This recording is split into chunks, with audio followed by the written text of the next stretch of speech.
Os doy de nuevo la bienvenida a este podcast resumen del conflicto de los siglos. Hoy, capítulo 3, una era de tinieblas espirituales. Habiendo cesado la persecución, la Iglesia dejó a un lado la humilde sencillez de Cristo y sus apóstoles, por la pompa y el orgullo de los sacerdotes y gobernantes paganos, y sustituyó los requerimientos de Dios por las teorías y las tradiciones de los hombres. Las profecías que durante siglos habían anunciado un poder que se haría pasar por Dios para intentar cambiar los tiempos y la ley, encontraron su cumplimiento en la Iglesia romana. La conversión de Constantino al cristianismo provocó que la Iglesia dejara la pureza del Evangelio por la corrupción del mundo. Elena White afirma: ese gigantesco sistema de falsa religión es obra maestra del poder de Satanás, un monumento de sus esfuerzos para sentarse él en el trono y reinar sobre la tierra según su voluntad.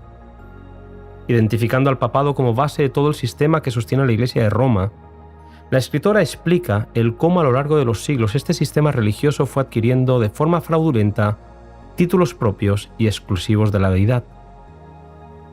Solo por medio de la usurpación puede el Papa ejercer autoridad sobre la Iglesia de Cristo, ya que tan pretensión no tiene base bíblica alguna, puesto que la única cabeza y autoridad de la Iglesia es Cristo, solo Cristo. La palabra es clara al respecto, pero era necesario silenciar la Escritura para que nadie pudiera desenmascarar el engaño. La Iglesia mandó esconder y suprimir sus verdades sagradas, dejando a los hombres en una terrible era de oscuridad espiritual. Siendo la base del gobierno de Dios y un reflejo de su carácter eterno, la ley de Dios no puede ser cambiada. Jesús afirmó que ni una jota ni una tilde pasará de la ley hasta que todo esto se haya cumplido. Mateo 5:18. Sin embargo, el profeta anunció que en la historia se levantaría un poder que intentaría cambiar los tiempos y la ley. El poder papal suprimió el segundo mandamiento alusivo a las imágenes, introduciendo en el cristianismo la adoración de imágenes y reliquias. Una vez hecho esto, para que siguieran siendo 10 los mandamientos, dividió el 10º en 2 mandamientos.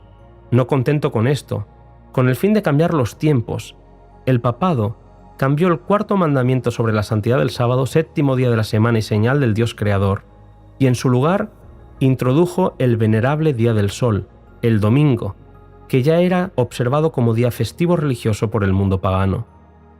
El cambio fue sutil y progresivo, hasta que finalmente Constantino expidió un decreto que hacía del domingo un día de fiesta pública en todo el Imperio Romano. Hoy, el domingo es una señal o marca de autoridad eclesiástica por parte de la Iglesia romana. Lamentablemente, el mundo protestante y la gran mayoría de iglesias evangélicas se ha sometido a esta señal de autoridad, al reconocer algo que no tiene justificación alguna en las Sagradas Escrituras, a saber, que el sábado bíblico fue sustituido en algún momento por el domingo. Poco a poco, el Imperio Romano pagano fue cediendo su poder a la Iglesia papal. Se cumplió la profecía que señalaba que el dragón, el paganismo, entregaría a la bestia, el papado, su poder, su trono y gran autoridad. La era de supremacía papal había comenzado y duraría, según la profecía bíblica, 1260 años. Durante este largo periodo se desató una persecución horrible contra los fieles que permanecían fieles a la verdad bíblica.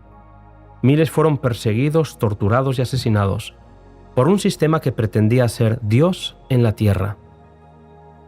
Elena White afirma: a medida que la Iglesia incrementaba su poder, las tinieblas se hacían más densas.